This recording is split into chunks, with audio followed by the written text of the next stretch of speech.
Fan interference.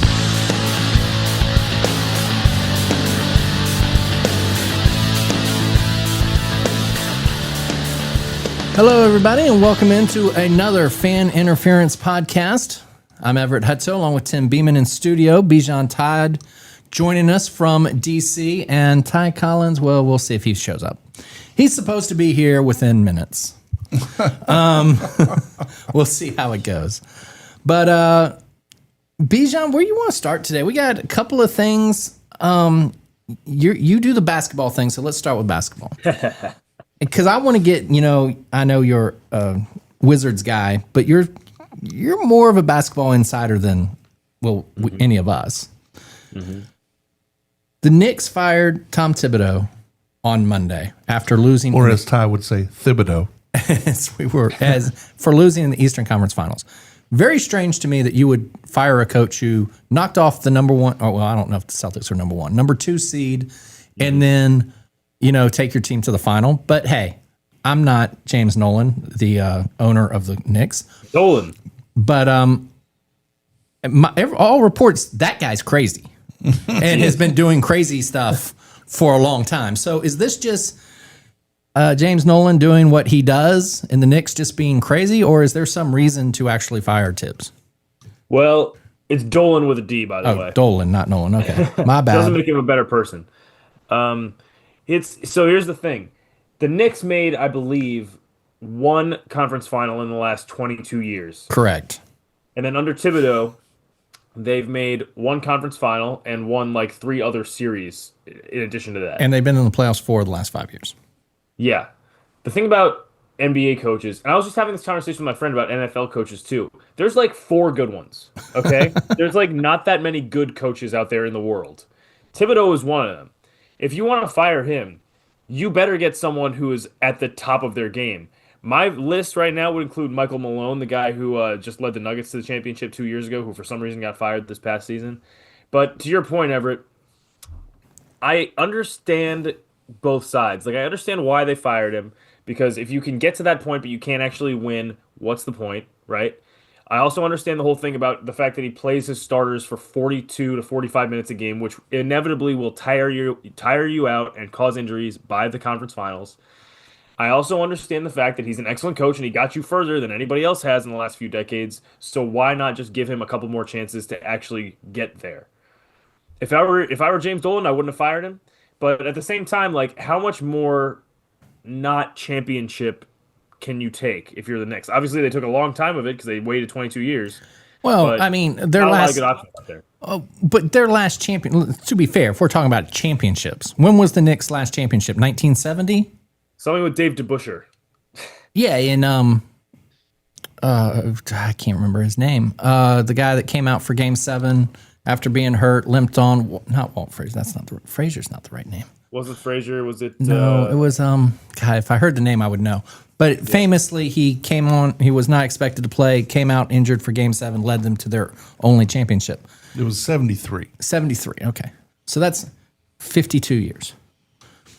So they haven't won a championship in 52 years. What makes them think they're going to win a championship now? And only one other besides that. So you're chasing this championship that you haven't had in 50-something years. Giving somebody 5 doesn't seem quite right. Mm-hmm.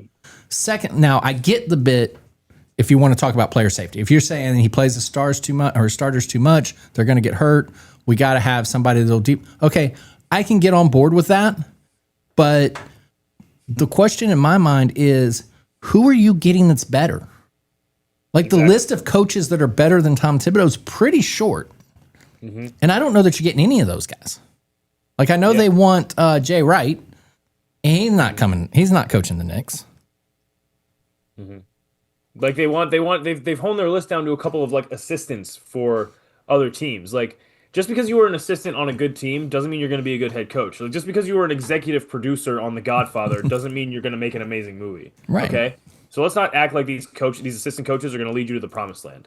I mean, it's just also you have to consider the roster moves that the Knicks have made to get to a championship. They just traded 5 first-round picks for Mikal Bridges. That is a win-now move. That's a move where, like, okay, we need to win a championship now. Because if we don't, this is going to go down in the history books as one of the worst trades ever. So they did that. So they're all in on a championship. And if you have a team that you've shown can at least take the conference champions to 6 games, you probably can win a championship with that roster. So that's probably their thinking. It's like, okay, we have a team that's good enough to get us there. Is it our coach's fault that we didn't get there? Maybe. Definitely maybe. But you also ran into a tank of a Pacers team. But think about what else happened. And we talked about this last week. Game 1 of that series, Halliburton makes a shot at the end. Mm-hmm. The Knicks had a lead. They missed a bunch of free throws. If they make a quarter, maybe not even that many, maybe a tenth of the free throws that they had in that game, then they win that game. The Halliburton shot never happens. And then it's 3-3. There's still a game 7 to play. Mm-hmm. And let's say they did win. Let's say they beat the Pacers. Do you think they would have beaten the Thunder? That's a great question. I don't know. I really don't. don't know. I think the Thunder's the best team. And I think all things being equal, the Thunder will win. And I think they would beat the Pacers or the Knicks. Mm-hmm. They could. I mean, that's what I've been saying this whole year is that the Thunder are good enough to make the finals. I don't know if they're good enough to win the championship, but the Pacers are going to give them a hell of a run. I think this series is going to be a lot better than people think. But talking about the Knicks, would the Knicks? So your question is, would the Knicks give the Thunder as good of a run as the Pacers would? Probably. I think they probably could. Because I think that's true. Like my question was, would the Knicks beat the Thunder? Yeah, I don't think so. Because then you still run into the same problem of, my God, like Jalen Brunson and Josh Hart have been running themselves ragged over the last 2 months. And, well, I guess the last 10 months playing in the NBA, playing in the preseason, doing all this stuff. Like, I don't know. It could be a system thing, but, like, who knows? Maybe the next coach is going to come in and totally do the opposite of what Thibodeau did. Maybe he's going to play his starters 10 deep? 31 minutes a game instead of 44. Then is that going to lead to any better results? Probably not. They have a good bench, but like their starters are incredible. So are we going to roll the dice with a coach who is not proven? Because Thibodeau's proven to be a good coach. I mean, wouldn't you think that I'm sure they have post, exit meetings. Wouldn't you have the conversation for saying maybe they did? We don't know. But talk to him about his philosophy and say, hey, do you think we should have played 8 guys instead of, 6? Do you think we should have, tried to, can we think about consolidating minutes a little bit here and there? Is that a conversation that we think happened? Or do we think Dolan just said, nah, I don't like this guy. We're moving on. No, I think because of the fact that it was working until it didn't work, right? It was like they still had a chance to win the series, right? Yeah. Thibodeau's system worked until this moment. So did Dolan ever go to Thibodeau and say, hey, don't do this thing that you're doing that's gotten us to the conference finals? First of all, Thibodeau would have said, go fuck yourself. And second of all, it wouldn't have helped. It would have gone even if he had done it, it would have messed up their entire mojo.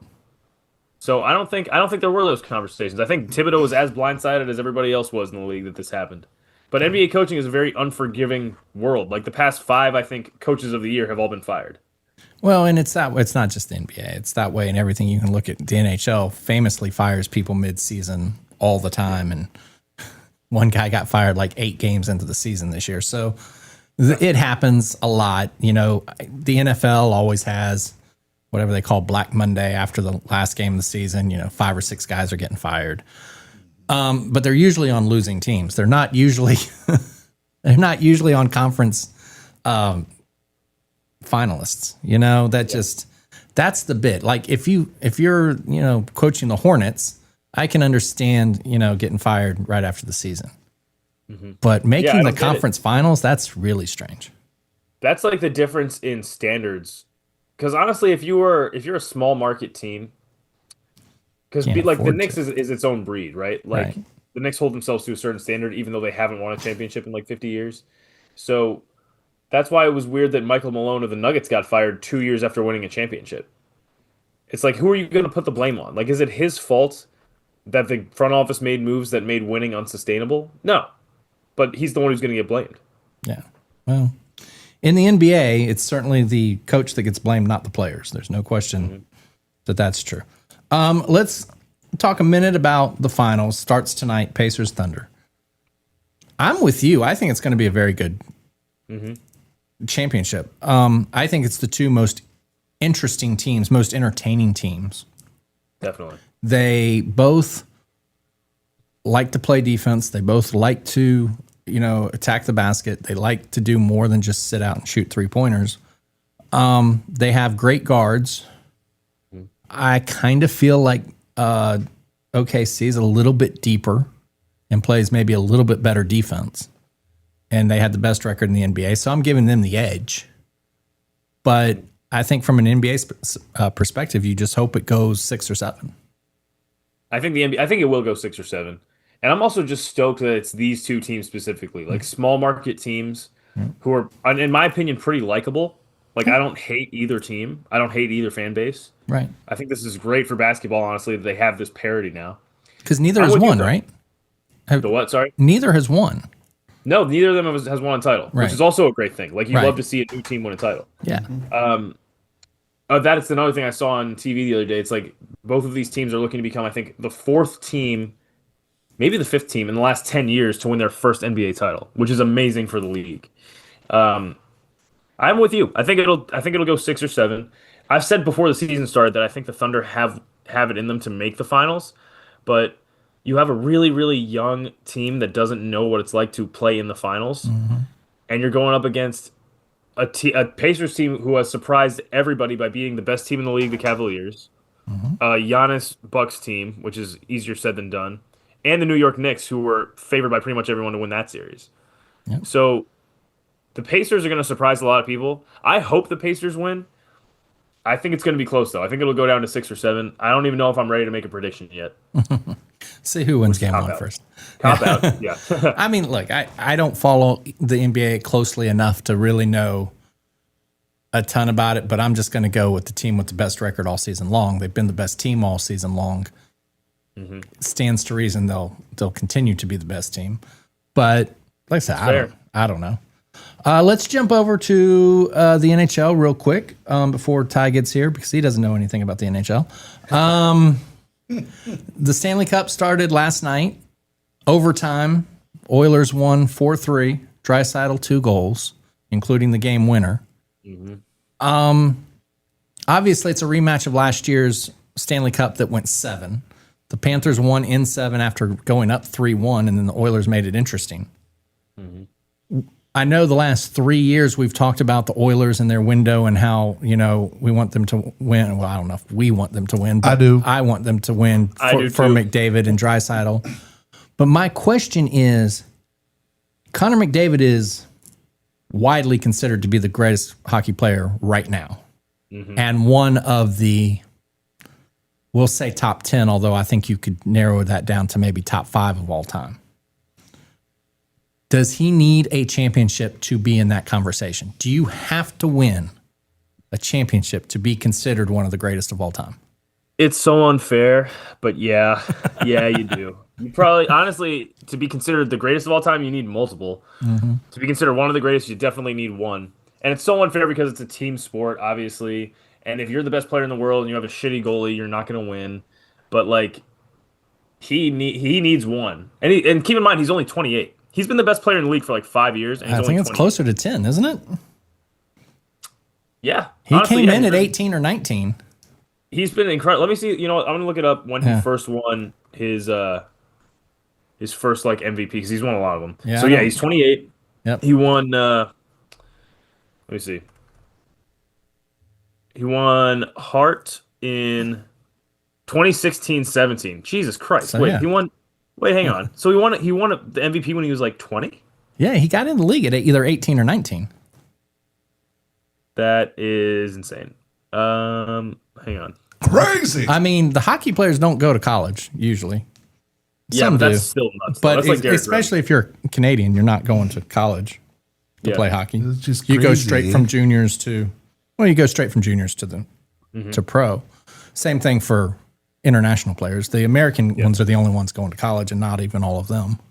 But yeah, Connor McDavid needs a ring, and I think this is his last best chance. And again, he's only 28. He'll probably make the finals again, probably maybe multiple times for the rest of his career. But who knows how long this Oilers team can stay intact?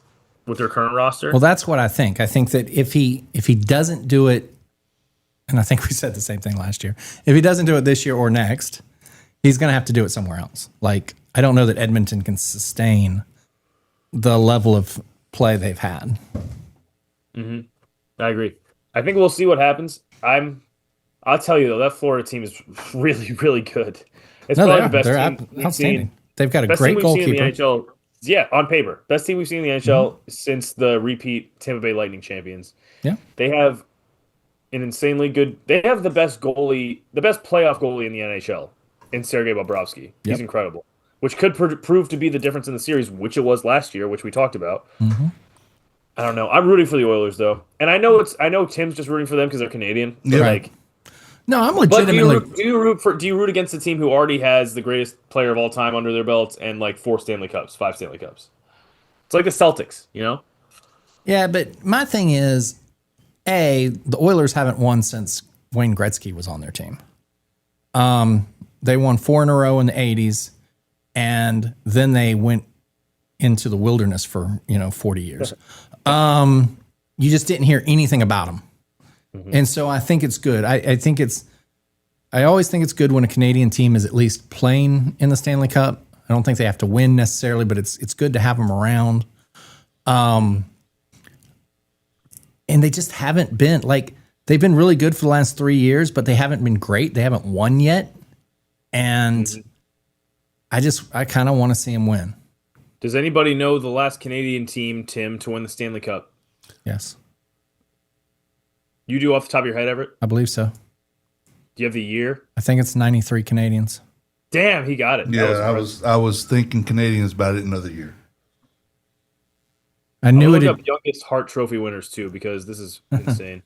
Probably. Whoa, Sidney Crosby and Wayne Gretzky were both 19 when they won it. Connor McDavid was 20 that year he won it. Yeah. So if you're with Sidney Crosby, Wayne Gretzky, I think that's good company to keep. If you're keeping company. Wayne Gretzky is both the second and the fourth youngest player to win the Hart Trophy. Yeah, well, that's how you get. And the great. 6th. And the 10th. But Gretzky won 5 cups, 4 in Edmonton. He won 4 in Edmonton, and I think he won 1 with the Kings. Yep, the year he got. Did he win 1 with the Kings? I'm not certain. The year he was traded, right? I thought so. He won 4. He didn't win any with the Okay, Kings. didn't win any with the Kings. Okay, Yeah. they made 4, 5, 7. they must have made a deep run then when he was there, but might not have won. So he's got 4, and they were all in Edmonton.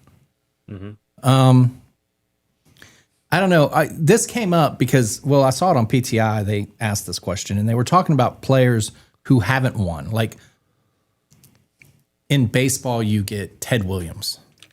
Ted Williams is easily one of the greatest players, but didn't win. But again, it's baseball where one player can't really. It's really hard for one player to have an effect on the outcome of the game. You only get 4 at bats.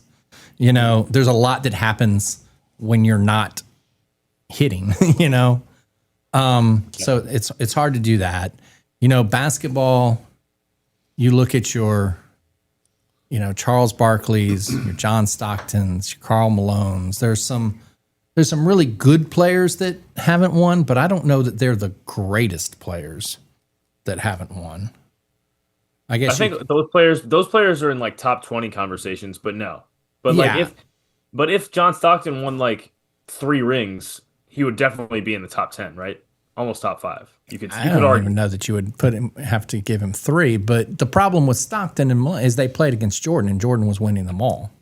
Exactly, right? It's like the same thing with tennis. It's like Andy Roddick was an incredible player. He just unfortunately had to be born at the same time as Roger Federer, Novak Djokovic, Rafael Nadal, and all these other guys. Right, and so you run into that with, sometimes you just can't get past the great one, whoever that is.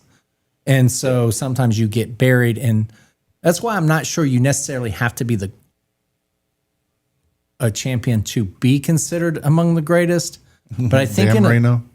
Dan Marino's a good example. You've got players, but again, in football, Dan Marino and the Dolphins, they scored a lot of points, but their defense wasn't very good. And actually, he was in a Super Bowl his first year and lost to Montana and the 49ers. And then he never went back. Like that. I'm pretty sure Marino was a rookie in '84 when they went to the Super Bowl. That's crazy. And Is he the last rookie to lead his team to the Super Bowl? No, I think Roethlisberger a rookie when they won? No, it's second year. Okay. I don't know. That's something we'd have to look up. But yeah, to lead your team as a rookie is pretty impressive. But then to never go back, like that was his one shot. Yeah. I don't know though. Like it's different in hockey though because there's not like one player / team that Connor McDavid has been going up against, except for this Florida team. Exactly. Maybe it's Florida. Yeah, no rookie quarterback has ever even started a Super Bowl. Roethlisberger was the closest, but Marino wasn't. That was his second year. Oh, it was his second year. It was in '84, and he was a rookie in '83. Okay, I knew it was '84. I thought that was his rookie year. But okay. No, he was the same as Elway, Kurt Warner, Dickerson. Yeah, he just got Kelly. there first. Okay. Yeah. Why does Kurt Warner seem so much younger than those guys? Well, that's different Kurt Warner. That's Kurt Warner, the quarterback, not Kurt Warner, the running back. Aha, haha! You got me. Yeah. Well, it's Kurt Warner won a Super Bowl, the quarterback. I don't know anything about. Right. No, the other one he went number 3 that year in the draft behind Elway and Dickerson, and he's from my hometown in West Virginia. He played ball with my uncles. Went to Penn State, won the national championship. Was drafted third. Yeah. I don't like that national championship that he won. Went third and Just did the math. did really good, but he got hurt too many times and was out. Yeah. I think he wore number 28 for the Seahawks. Sounds right. And then he went to the Rams for just a little bit and was done. So he teamed up with Dickerson and Marshall Faulk? No, not Falk. Okay. No, Falk was later. Interesting. And Dickerson was already beyond there, too. He went to Indy. Yeah, he had already left. Yeah. It's probably why they picked him up, because they lost Dickerson. All right. So do we that it for hockey? We wrapping that discussion up? We good there? We're cool. Just rooting for the Oilers. Just rooting for the Oilers, yep. Ty has joined us. Welcome. Hola. Nice that you could be with us today. Yeah, I'm glad I could. Glad you got to see us. Yeah. No pressure. So I want to jump to a different discussion. This might be more of a debate, or not debate. I don't think it's the right word, but maybe more of a philosophical conversation. So last month, in the month of May, the Colorado Rockies went 3-28, 3 wins, 28 losses in 1 month of baseball. Scottie Sheffler, a golfer, played in 4 tournaments and won 3 of them. Does that say more about the greatness of Scottie Sheffler or the just horrible play of the Colorado Rockies? Now, admittedly, the Rockies have won 2 in a row since, but 3-28 is rough. Very rough. Bijan's thinking. What you thinking about? I don't understand how are the Rockies worse than the White Sox? Well, I don't understand how both of them are terrible. Like, my issue is not even so much with a team being bad, but a team like in last year, the White Sox were 41-121. That was the worst record since the '62 Mets at 40-120. So that is 62 years. So in 62 years, it took a team to be that bad. Wow. Now, the next year, we've got another team equally as bad. They have 10 wins and 50 losses or something right now. Yeah. I mean, at 10-50, I guess they're 10-51 now. They're on pace for that similar mark of 40 wins. Mm-hmm. It took 62 years for a team to be that bad, and now we're doing it in back-to-back seasons? What's up with that? Well, what I think is up with it is there are owners in the league that just don't want to win or don't care to win, don't want to spend any money. Do they want to move? I don't know what the rationale is. I think they just want to be happy owning a team, but not really want to lose any money or they want to have a budget of this, and whatever happens, happens. What's that Dan Schneider thing?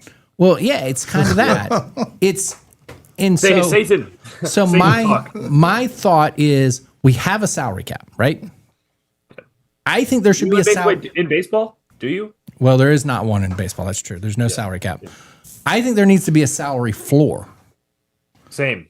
Like, I think you should be required to spend X enough money to be competitive. Is this not the exact plot of Major League? Is this the plot of the movie? Kind of is. I mean, that is. Yeah. I mean, it was to move. So To Miami. So you're right. The plot of the movie was to be terrible so that attendance would fall and they could move the team to Miami because the daughter wanted to move to Miami. The owner died. His daughter took over and didn't want to be in Cleveland. I understand not wanting to be in Cleveland. Believe me, I get it. But yeah, that's the plot of the movie. But this is real life. Like, this isn't a script. This is real life. Two teams, like the White Sox were historically awful last year.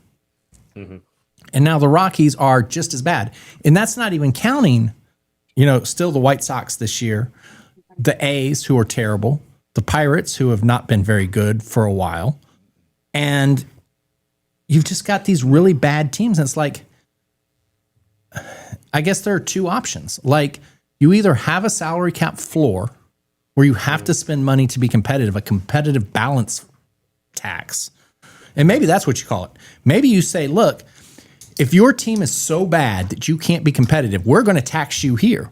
We're going to make you spend money for being terrible. You have relegation.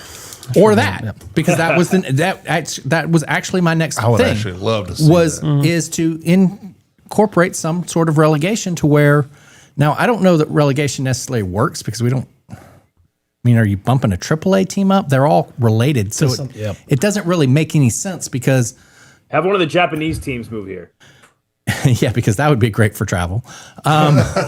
People complain about going from Oakland to New York. We're going to go from Tokyo. How about this? How about this? If your team is bad and you get relegated, your AAA team becomes the pro team But it's the same players. or the AA. But it's the same players. That's the point. Is And it's the same because owners, because AAA is just a feeder system. You're owned by. You're basically playing the same players, so you'd still be bad. I mean, it wouldn't solve the problem. I don't think. You would need a second division of players who are close to being as good, and I don't know that we have that. I don't think you can promote the Savannah Bananas or something. You would need something other than a feeder system in the minor leagues, and we don't have that.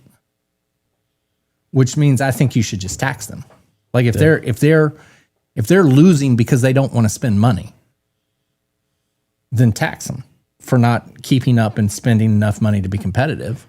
And then they have to spend the money either to be better or they're going to get taxed for it, which is just giving away money. And I don't think they would want to do that. Yeah. I think that there should definitely be a tax because this is Because you can't be 40 and 120. you're a slumlord. That's what you're doing. Not being a major league baseball team.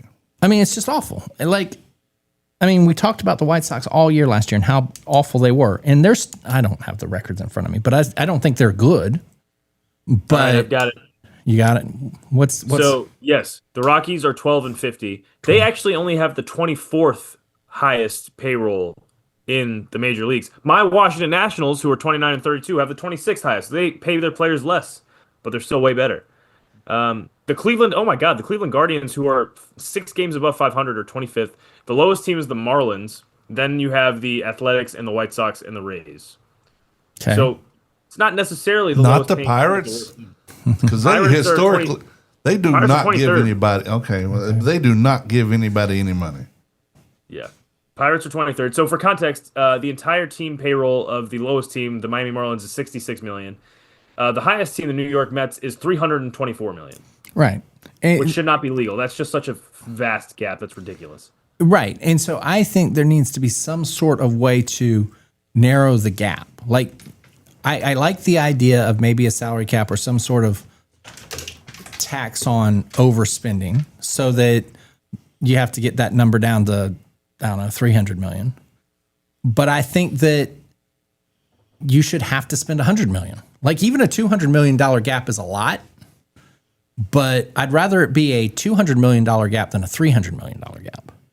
Because you said 360 to about 60, right? Yeah. So that's 66 324. Yeah, so that's $300 million. Who spends the most? The Yankees, right? Yankees. Or Dodgers. Dodgers. One of the two. Yeah, so for context, Juan Soto is the highest paid player this year. He's going to make $61 million, which is $5 million short of the entire payroll of the Miami Marlins. Right. And I think the only way you can get around this is have the cap be for the team. Like, I get that the Players Association isn't going to allow you to cap salaries. Like, they're going to say a player can make as much as a player can make. And that's fine. If you want to pay Soto $61 million, go ahead, go for it. But I think the team should have a spending limit to where if it's $300 million, that $61 million is going to go against your $300, so you just have to, conserve in other places. Mm-hmm. But, and I'm sure the Players Association would say, no, that's not cool either, because that limits our player salary. You can't pay a guy $61 million if you're trying to keep everyone under $300. And so they'll go against that. And the baseball union we've talked about is the strongest union in sports, so that's why there is no salary cap in baseball. But I don't think the players union would have any problem with a floor, with a salary floor, to where you have to spend $100 million. And I would call it like a competitive balance. Like, you just can't be that bad. Yeah. I mean, it ruins the product. Like, people aren't watching baseball anyway right now. And if you're just going to be terrible, and you can't relegate, then you either need less teams so there are more good players, or you need to get those teams better. Yeah. And I guess paying players doesn't necessarily mean that they'll be better, because obviously the Rockies aren't the lowest paying team. Right. But, I mean, there's a correlation. The Rockies, the Nationals, the White Sox, the A's, whoever else you mentioned, they're all not good. The Marlins. None of those teams are... Bijan, you still got that list up? Are any of those teams... Are any of those teams in the top three in their division? The bottom three teams? Well, the bottom, whatever you did, 8, 10. Well, actually, the Tampa Bay Rays are 27th out of 30, and they're 32 and 29. Let me look up these. Hang on. Standings. So they might be in the top three? Let's see. They're second in the AL East. Okay, so they're second. Okay. So they're not spending any money, but they're winning. My Washington Nationals are third. They are third? In the NL East, above your Braves, by the way. I don't know that they're my Braves, but okay. He's a Cardinals fan. Whatever. I mean, I'm from Atlanta. I don't hate the Braves. They're fine. Let's see Cleveland. I also hate the Braves. Cleveland is third in the AL Central, so there's that too. Okay, so there are some teams that are actually playing pretty well despite not spending any money. Damn, 12 and 50. Jeez. Yeah, 12 and 50. So that's on pace for right around that 40 wins, right? Well, if it makes you feel any better, the fourth highest payroll in the major leagues is the Toronto Blue Jays, and they're only 3 games above 500. They always can't. They can't figure it out to save their life. That's because there's a disparity between Canadian dollars and U.S. dollars. They don't know how to spend it wisely. Well, and that's true. And look, and that's all part of it.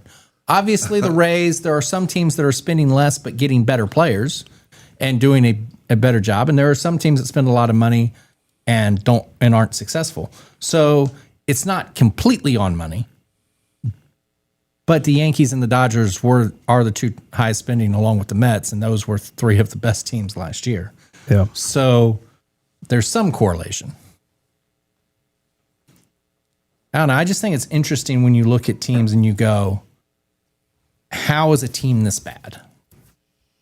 And I don't know if it's just a lack of ownership not wanting to spend money, or if it's poor scouting.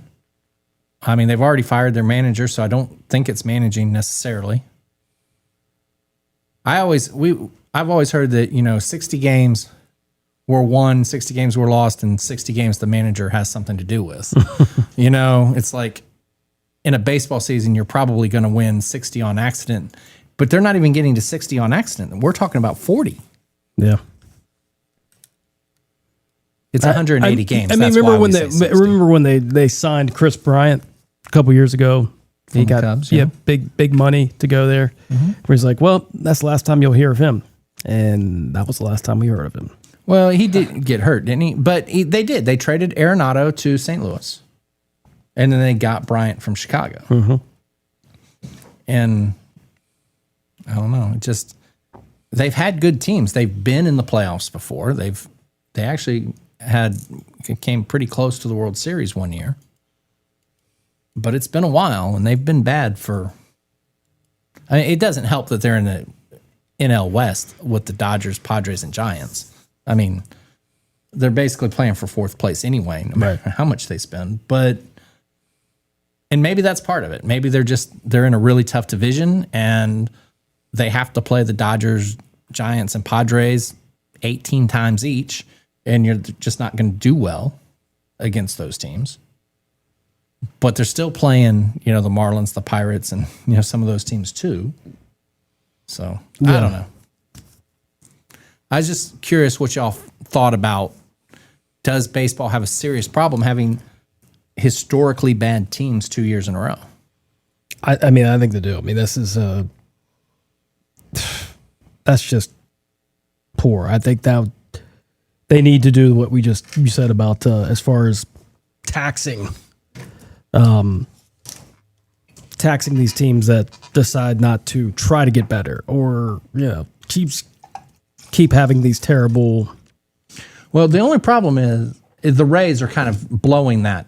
Like, I thought that sounded like a really good idea until you mentioned that the Rays are spending less than the Rockies, but they're second in their division. Well, you can't tax them for. Would you tax the Rays for not spending enough, even though they're competitive and being successful? Mm-hmm. I mean, that's a hard thing to say. Now you can, I guess. You could say you've got to spend $100 million or $75 million or whatever you want the number to be. We're just making stuff up at this point. And if you drop below that, you get taxed no matter if you're successful or not. Yeah, the recent one in March that had the rankings of the farm system has the Rockies 18th. So there's not even hope for them as far as scouting wise and their talent pool for the future. Well, yeah, someone's doing a poor job. Is that the Someone GM? needs to be fired. Well, I mean, maybe. Yeah. They've already fired their manager. Okay, I don't. I mean, Leaks Tampa Bay, who always sits in the top of top 5, top 10. They're 2. No, do you want to know how vast the gap is? Like, the Chicago Cubs right now are leading the major leagues in run differential. They've scored 100 more runs than they've given up. The Colorado Rockies have given up 181 more runs than they've scored, and the next closest team is Sacramento, the Athletics, at negative 128. The next team after that is Baltimore at negative 88. So the gap between how much worse the Rockies are than the rest of the league is astonishing. And I just think I don't know. I just feel like if you're running a major league product and you want people to watch, and your whole point is you need eyeballs and we need TV contracts and we need all this money to do things better, then you have to try to be competitive. You just can't have a team be so non-competitive that it makes your league a joke. Yeah, I mean, it's under the umbrella of Major League Baseball. And if you see that there's their farm system is shite. They're not paying anybody. They're not paying anybody. Then you're like, either that or we're going to yank the club from Colorado. Well, to go somewhere else. Well, I don't know if you can do that. That brings up a thing. What can baseball actually do? Can you force them to sell? Can you say that this team's so bad that you won't have Major League Baseball behind it? Well, but no, I don't think you can. I think they are a Major League club. I don't think you can take away the franchise, and I don't think you can just move the franchise. You have to do something to the owner. You either have to force the owner to sell, get the other owners on board and say, hey, look, this guy just isn't competitive. Mm-hmm. But I don't even know if you can do that. maybe this is a too juvenile, easy way of thinking about it, but like, yeah, it's like institute a salary cap and a salary floor. I don't know why they didn't do this decades ago. And then also you could do what the NBA did, which is uh, back in the day, not back in the day, like a decade ago, the Warriors would win everything, the Heat would win everything before that, and the Spurs before them, right? You'd have dynasty, dynasty, dynasty. Right. The NBA all of a sudden said, we want parity. We want teams that haven't had a chance to win before be able to win. So they restructured their entire CBA to allow teams that don't win to win. And I feel like the MLB could do that. Well, MLB would have a harder time doing that because of the labor dissent between players and owners. Like I said, the NBA has the best, strongest is a better word, strongest players union than anyone else. So baseball has also had the most strikes. They've had the most lockouts. They've had the most work stoppages of any major league group. So I think if you tried that, if the owners said, hey, or if Major League Baseball said, hey, we want to change the CBA, the players would give them a finger and go on strike. And so I don't think that would necessarily work the way it can work in the NBA. This is where leagues are actually different by how strong the players' unions are. NFL, for example, has a much stronger owners group than players' union. So the owners get to decide more, get to dictate more. Whereas in baseball, the players really have more strength than the owners do.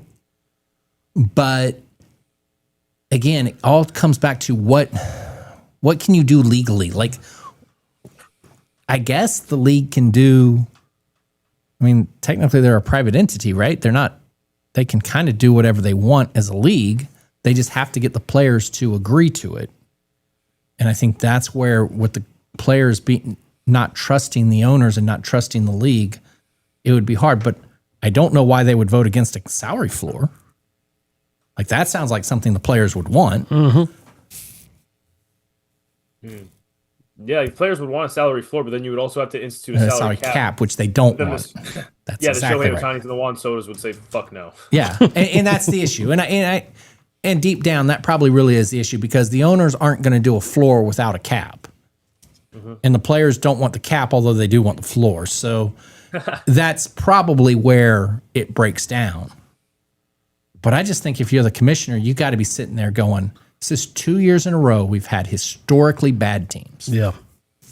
And that can't be good. That can't be good for the game. I mean, admittedly, there's always going to be a good team and a bad team.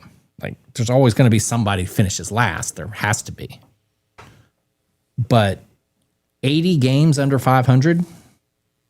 Yet they still drew almost 32,000 average to their for home games. Is that this year or last year? That was last year. Okay, they weren't that bad last year. I mean, they were bad, but they weren't this bad last year. Are they still drawing that? Because if they are, if they're still drawing 30,000 people, then maybe the owner has no incentive to get better. Let's see. The Colorado Rockies, wow, they're like, right now they're middle of the pack this year in attendance. They're averaging 26.6 thousand fans per game, which is like, it's like 18th in the league. So 16th. So maybe the owner doesn't have any reason to get better. I mean, people are still showing up. Yeah. I mean, that's where you kind of get mad at the fans. Like, do you really, you're going to accept mediocrity? I mean, like, come on. That's not even mediocrity. Right, That's exactly. just, you're going to Except just being accept terrible. just being absolutely shitty. garbage. Yeah, I mean, I don't know. Like I said, the owner's going to do what's best for the owner. Like, he's trying to make money and save money and do what's best for him. He doesn't, I mean, I guess he'll say he cares about his fan base some, but I don't really believe that's true. And as long as he's making a profit off getting a decent gate every night, and he doesn't have to pay people, then he just has to sit around and say, yeah, our team was the worst team in the league. Maybe he's okay with that. We sucky. Because as far as I know, they're not trying to move. I don't think they're trying to move from No. From That's a Denver. good spot. I mean, the Denver is a good sports town. They support, obviously, because look at the attendance for a crappy Right. team. So 74 wins in 2021, 68 wins in 2022, 59 wins in 23. You have 61 last year, and right now they have what? Just 10? 12. Yeah. They've won 2 in a row. They're on a streak. So they're on pace. They're on pace to be 61 today. I don't think 60. I think they're on pace for 40. Okay. Maybe 50. They're on pace to be the worst team, I think, since like 1909 or something. No, I don't think they're even that bad, are they? I think that was a little while ago before they went on I thought the White Sox streak. were the worst team. Well, that's the thing. So remember, 62 Mets, 40 and 120. 24 White Sox, 41 and 121. So that's where we're at. It's a race to 40. Mm-hmm. They're at 12. And we are 3 months into the season. This is June. Started in April, May, June. So we're almost halfway. Well, we're not quite halfway, but we're getting close. That's July, right? Yeah, July's going to be halfway. So they need like 8 wins this month to be on pace for 40. Man, it was 2018. They finished second in the NL West, right behind the Dodgers, with 91 wins. It's been a fall. And it's like, what is causing this fall? So before they got their 10th win, when they were 9 and 50, that was the worst start through 59 games in MLB history. Yeah. Like I said, they've won a couple lately. So I think they just swept the Marlins, actually, didn't they? Haven't they won 3 in a row? Yeah, now? they did. They swept the Marlins like yesterday. Yeah. So Don't call it a comeback. so they only had 9 wins in the first 2 months, and they just got a sweep. So, and that's the other thing about baseball. I mean, it's a 3-game streak, but 3 is pretty good when you only have 12. Yeah, it's a third of their wins. So Quarter of their wins. Quarter of the win. quarter of their wins in the last week. So maybe they're going to get high. So they're trending. Yeah, exactly. So it's kind of hard to tell, but when I was doing our prep, they literally had as many wins in May as Scottie Sheffler did, which I thought was just crazy because, well, golf is hard.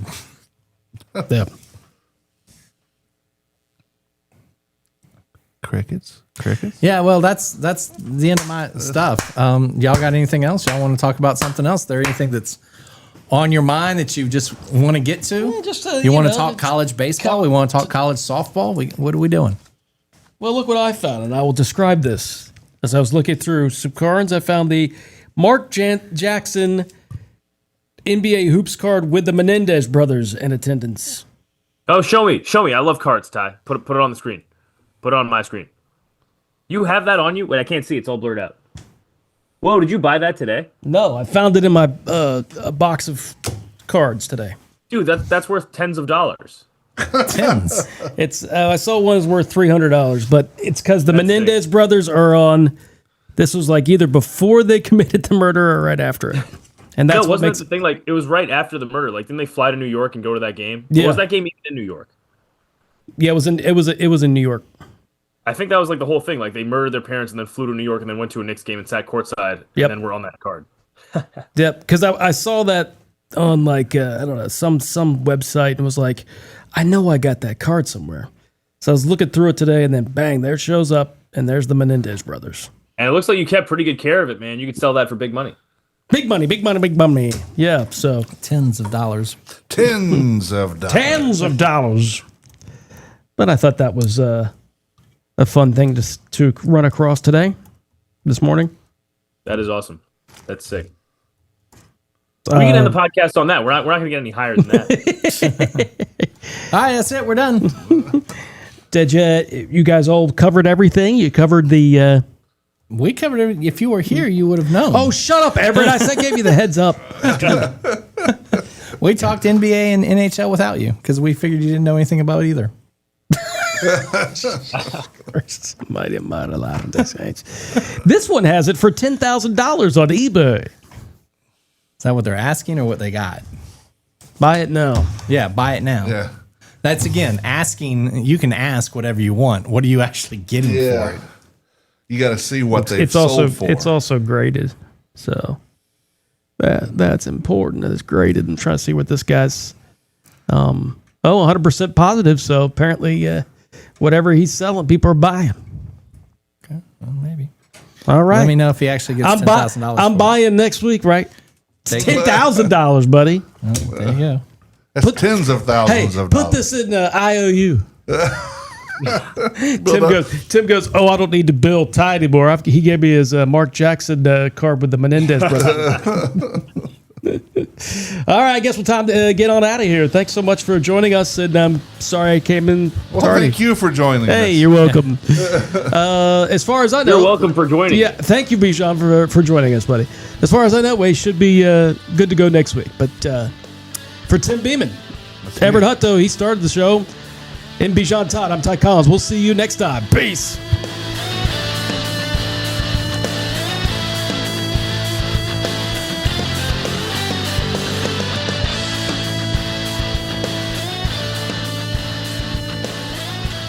The views and opinions of this podcast are solely those of the contributors and not necessarily those of our distributors or hosting company. This podcast is copyrighted, and no material from this podcast can be used or reproduced without the expressed written permission of the Less Desirables Network and Such Limited Incorporated.